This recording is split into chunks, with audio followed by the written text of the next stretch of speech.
Oh yeah, see, when Dan Mohrmann's here because our whole color scheme changes. He's usually somewhere scenic. Something cool is happening. So we have a chance to talk with Dan Mohrmann of Colorado Preps, the editor in chief of ColoradoPreps.com. Grab that Colorado Preps app, by the way, driven by our friends at Ford. Follow the latest, have it in your pocket. But hey, let's go to the sport near and dear to my heart that the Rockies have not completely made me swear off yet. I still like baseball, and that there's actually games that matter in this state. They're just not being played in Coors Field. No, they're playing in a bunch of other places across the state, Sean. I'm set up here in beautiful Greeley, Colorado. Made my way up this morning for the final weekend of the Class 3A baseball championships. I was actually just texting with Danny Bailey and told him, depending on how this worked out time-wise, there was a part of me that would just wanted to sit down in the infield of Butch Butler Field to do this hit. But I was able to make it to a Starbucks where there's Wi-Fi. I can get everything organized, and I can get all of our content up from all four sites today. About multiple champions being crowned this weekend. Where do you want to start? I mean, why don't we start right where I am? I mean, you have of the four sites that you had, three of them had teams that won two games advance to the state title game. We can get into all that in a minute, but the one team that only had to win once was the University Bulldogs, and that's where I was today. Will Corby there, depending on who you ask, he's either 1A, 1B, or 1C pitcher, did a fantastic job of going all 7 innings, saving the rest of University's pitching for tomorrow, which they're going to need against Cole Ridge. So as far as matchups go, University is sitting in a great spot, considering that they have to win 2 games while Coleridge just has to win 1. We were talking to head coach Casey Miller after the game. This is going to be great. It's going to be the quote of the story. But he said last night before, as everyone was kind of winding down, he was getting ready to go to bed, he fired off a TikTok to his team, and it was of Jason Kelsey talking to the Philadelphia Eagles saying, the offensive line is an underdog. Well, an underdog is a hungry dog. And even though they're the number one mindset, the number one seed, that is the mindset they're going into tomorrow with. And, for the first time since before COVID, you're going to have a state baseball champion in 3A who's not Eaton. And so why not University, who won the 2 before that? And that's the trick, right? I mean, why not be someone different? Why not do it? I love the format of this tournament. I know there was some drama about it, but I like the idea because you do get a couple cracks at it. But I am totally okay with if you run the table, someone's got to beat you twice. I like it. I think it's fair. I think it's reasonable, and I think it has an opportunity for upsets and a lot of drama.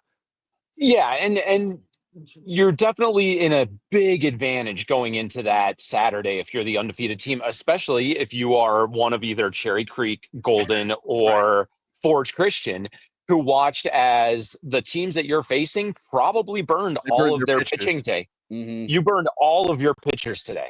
Cheyenne Mountain, I of course know their athletic director, Chris Roberts, really well, and their coach, Mark Swope, really well. I don't know what they're going to do tomorrow, but I know that they're going to do everything they can to throw something at Golden to try and get 2 wins. Even if they get 1, I think that's a big victory for that team, just considering they weren't the top team in their league. They were the 9 seed going into regionals, so they were the 8. They weren't the 8 seed, but they were a low seed coming into the state tournament. And the battle, they got by Palisade this morning. And then they beat Windsor, and Windsor had all of their pitching. Windsor had its number 1 going, and the Hawks scored two runs in the first, another run in the second, and added 2 more along the way. So Charlie Schofield, their pitcher, was able to contain that Windsor lineup that had put up some pretty good numbers against Golden, even though they lost last Saturday. So, that's a team that could maybe do something interesting. You have a really intriguing matchup at 5A because it's a rematch of last year between Cherry Creek and Regis Jesuit. Last year was Regis Jesuit, who was the undefeated team. And to say goodbye to Mark Swope, the Bruins beat them twice. You don't think that's going to be on the mind of those Raiders when they get to All-Star Park tomorrow? That's going to be super intriguing. I think Mark Johnson's not on the bench anymore. So I mean, you're thinking he's not on the bench, right? No, and I mean, revenge is a dish best served cold. It's not going to be cold tomorrow in Lakewood, but I know Regis Jesuit has some vengeance on their mind. And Sean, if you really want to look at it, go back and read Matt Meyer's story on ColoradoPreps.com from last week, because that's a baseball rivalry that is very, very spicy. And I fully expect the degrees to notch up a little bit. And then if we want to take a peek down in Pueblo, it's really, really hard to say that Forge Christian is not going to get out of there with one win. That's been probably the best baseball team in that classification all year. They were dominant all last weekend. So if there's one where there might not be as much drama, it would be 2A. The only way that I would say that there is that Denver Christian is the 2-time defending state champion. So they've been there before and they've done that. When you look at these tournaments happening around the state, one of my favorite things about the baseball tournament is look, it's baseball, right? And I get it. You're not getting the name brands when you're getting down to the 3A and 2A. You're not talking about the Cherry Creeks of the world. I do get that, but baseball is baseball, and the difference I think between these classifications is not as high as it can be in other sports because it's not necessarily about the raw physicality, the raw athletic ability of a lot of players. It's baseball. It's a game that handles itself, especially over a long haul. When you get in a tournament, where a single game or even just 2 games can decide it for you, it's wide open. And so I think for fans who are maybe thinking, I've never really checked one of these out, you can't go wrong going to any of these tournaments. Just pick the one closest to you, regardless of classification, and you will have a blast. Yeah, and selfishly, and there are a lot of reasons that I like to work the 3A tournament. I mean, a big part of that, and I said it a little bit last week with you, is John Hafley, the longtime site director. He's going to be honored tomorrow. The 3A baseball tournament is officially named after him. That is something that Shasta has, as far as I know, in its history, has never done anything to that degree. So that just tells you how special John is. So it's been important for me as someone who's seen what he's done over the last few years to be here, but also like some of these teams are really good. And you have Coleridge lefty Ben Simons, who's going to be going for the Titans in that first game tomorrow. University's beaten them this year. And so there is that matched intrigue, right? I would venture a guess that they maybe go with Gage Viken, their junior lefty. And if they can get by Simons in that first game and they still have, again, they're either 1A, 1B, or 1C, however, depending on who you ask, like you could have a heck of a fun day of baseball tomorrow in Greeley. The same's going to go for Cherry Creek and Regis Jesuit. Just the rivalry there alone makes that entire situation worth checking out. If you were anywhere near Lakewood and All-Star Park, that's a great place to spend your Saturday. Yeah, it's a better place than Coors Field, I can tell you that much. You get better baseball, week. More drama, and tickets are cheaper, even cheaper than Coors Field, which right now, by the way, the Rockies are selling standing room only passes for every home game in June for $40. If you're curious how that's going for the local 9 here down. Not per game, for all games. All games. In June. It's SRO seating. But by the way, you'll have maybe sections to yourself, just letting y'all know in case but yeah, I mean, that's where that's going. I tweeted it this morning, Sean, because the one thing that I think we always forget, and it's a great event, and I've only been to one game in my life, and it's something I want to go back to so badly, but JUCO World Series, which is being played in Grand Junction right now. Man. You want to talk about high interest level of baseball in the state of Colorado? It all concludes tomorrow. JUCO World Series championship is tomorrow. High school state championship games are tomorrow. And then for all intents and purposes, interesting baseball for the year is done. And that is just a wild. Yeah. And it's May. It's going to be May 31st. Yeah. We're not even in June yet. Hit June and it's over. We're out of here for baseball. Like, how crazy is that? Absolutely bonkers. So I mean, but it all happens at once. And you're right, that JUCO tournament. I mean, keep in mind, go watch if you're not a Major League Baseball draft fan, and I mean, I get it, most people are not, but you're never surprised when a handful of guys are taken straight from junior colleges into the first round of the Major League Baseball draft. There's a lot of talent in junior colleges that is either transferred, to basically have a shorter term thing, to maybe move somewhere else. There is top tier talent. There are people you will watch in the majors one day in the tournament up at Grand Junction. That'll be a blast. And the atmosphere is fantastic. The atmosphere, it's probably one of the most, it's the most fun I've had at a sporting event in a long time. It's just a unique atmosphere and feel. Yeah, it's a great summer for sports in Colorado.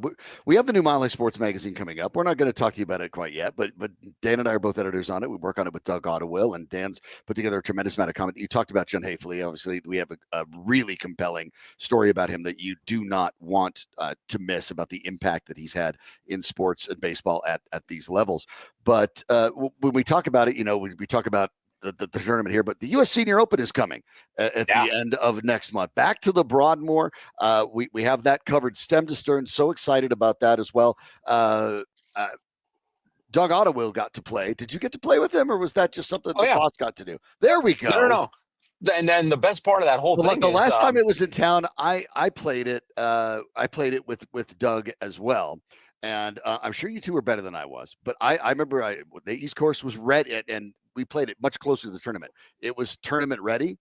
I shot 111, and I walked off the course going, "Man, I feel pretty good." I'm not going to divulge any scores. I will roast Doug for a second because we started on hole 4, which for anyone who hasn't played the Broadmoor, it's a par 3 over water, but it's probably one of the trickiest greens on the whole property, and that's one where you absolutely 100% cannot be above the pin. Doug was above the pin. Doug had about a 12-foot putt for birdie, and then he had about a 55-foot putt for par.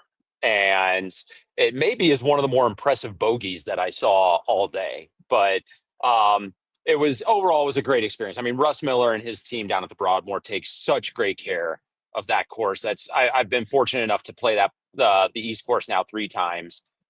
Can't wait for my next opportunity to go back. And I think the Senior Open at the end of June is going to be such a fun experience. And I'll give one more quick, maybe selfish plug in that, but for anyone interested in the high school realm, we have an introduction to Team Colorado, which is supposed to be a big piece of the U.S. national player development team.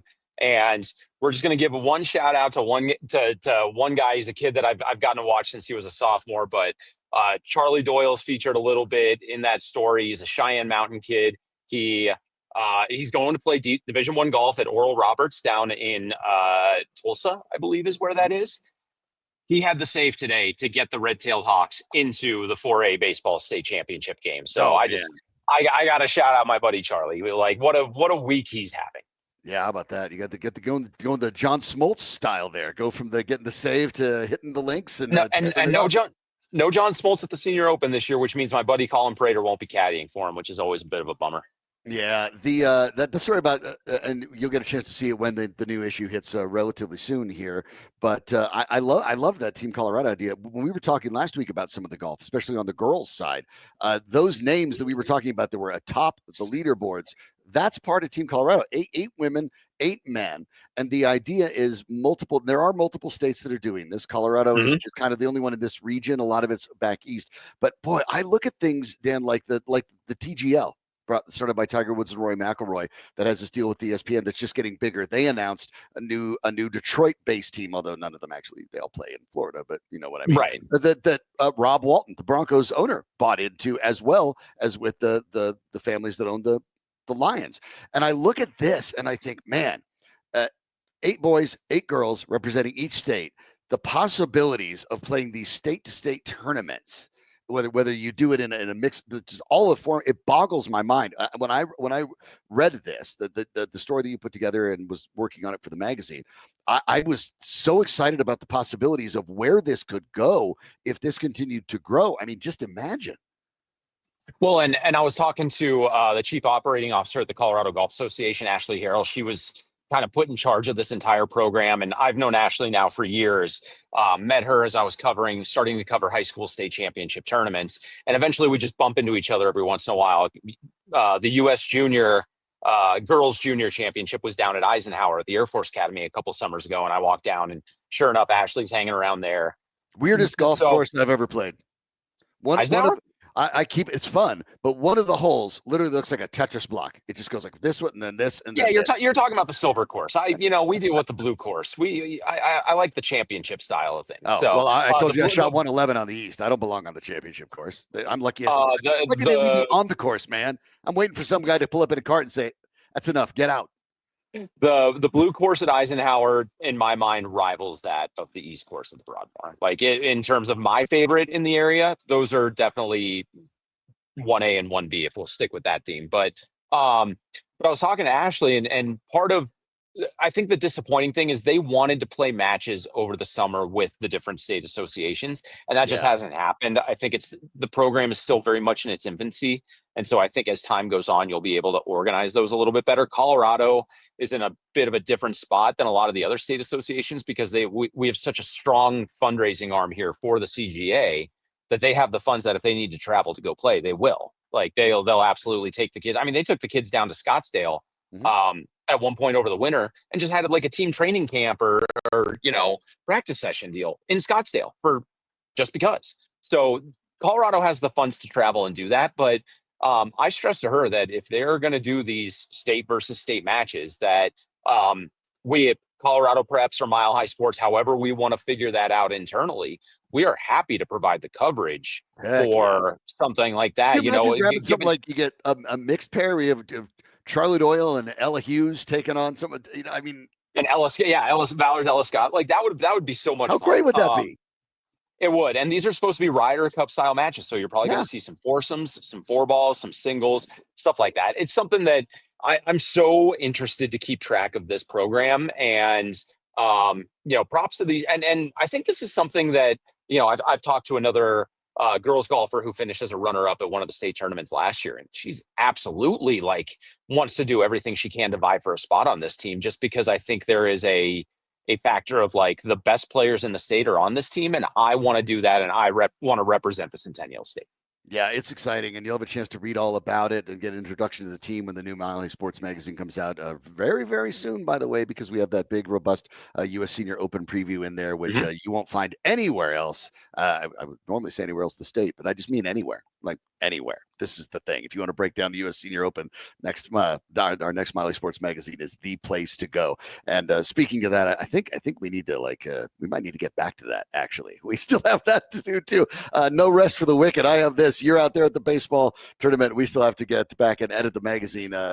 Because this is just what you love to do. There's a grind, but there's a beauty in it too. And so I want to let you get back to the games. Obviously, the tournaments this weekend. Make sure you follow Colorado Preps and Dan for all of the latest. Grab the Colorado Preps app, driven by our friends at Ford. Get all of that in your pocket. So if you're coming out to the games, if you're catching any part of it, you're looking at the golf, you'll get all the coverage right there. So check it all out, coloradopreps.com. And while you're here, by the way, I know I've talked about it. If you haven't had a chance to catch Dan and Doug Ottawill's interview with Champ Bailey about what Champ Bailey is putting together right here on the same YouTube channel. In fact, you probably just scroll down the page a little bit from what you're watching right now, and you'll be able to view it. So make sure you check that out as well.